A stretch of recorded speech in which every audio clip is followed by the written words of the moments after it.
Hello, this is Charting Man Dan of TheChartGuys, where we teach the little guy and girl how to utilize charts to manage their own trades and investments. What do I mean by the little guy and girl? Well, we just had 2 directives signed halting the implementation of a rule that requires financial advisors to act in the best interests of their client. Let that sink in a little bit. The big wigs on Wall Street can play with your retirement and hard-earned money without your best interests at heart. We currently have hundreds of members taking charge of their financial future, and we would love for you to come check out a free week with no credit card required to see if our services would be beneficial on your path to financial independence as well. What we offer, we have a separate course of over 5 hours in length on when to enter and exit positions. And in terms of what we do daily, we have nightly videos, key levels updated each morning before the bell, 2.5 hours of live daily webcam coverage in the morning and in the afternoon, and over 7 hours of educational videos. All of these links can be found in the description of this video. Come check us out. Thanks for watching. Let's get on to the technical analysis. Looking at the market rundown heading into Tuesday, February 7th, starting with the S&P 500, normal healthy consolidation. We're on the verge of an all-time high. We just missed it last week and we're pulling back a bit today, but we did set a higher low and a lower high, so the range is tightening.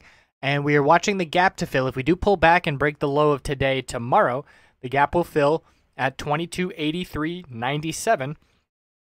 But what keeps standing out and what I keep pointing out is that we're not closing near the low of the day at any point except for one day in 2017. Every other day we see buying at the end of the day that leaves a lower wick on the candlestick. So that is an important pattern to keep watching, and when we see a break of that pattern, it will be noticeable, but that has not happened yet. So the middle Bollinger Band support is 2278.91 and rising. Held it 4 times last week. We'll see if we test it again this week, but we're on the verge of an all-time high and a bullish MACD cross, so we're pretty much just patiently waiting to see whether we get a new all-time high or a loss of the middle Bollinger Band first. That's what it's going to come down to. The weekly time frame, still an inside candlestick. Compared to an inside candlestick last week, range continues to tighten without a clear break yet.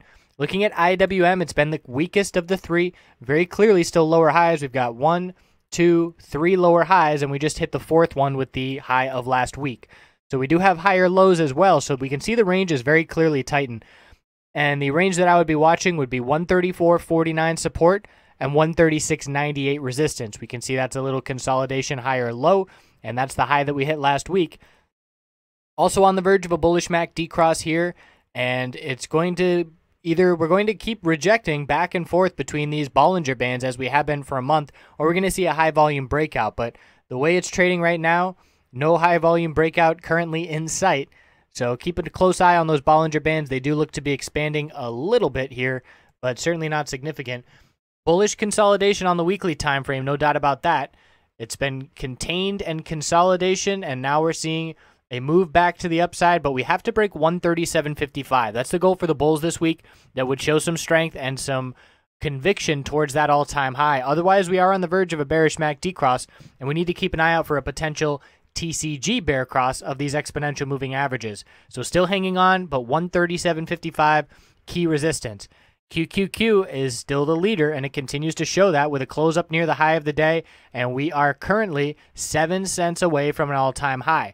Tons of strength in the technology sector as well as QQQ. Haven't even tested the middle Bollinger Band support in 2017, and we are on the verge of a breakout to higher highs. Bulls need that to negate this bearish reversal, or I should say this bearish MACD cross that is close to occurring.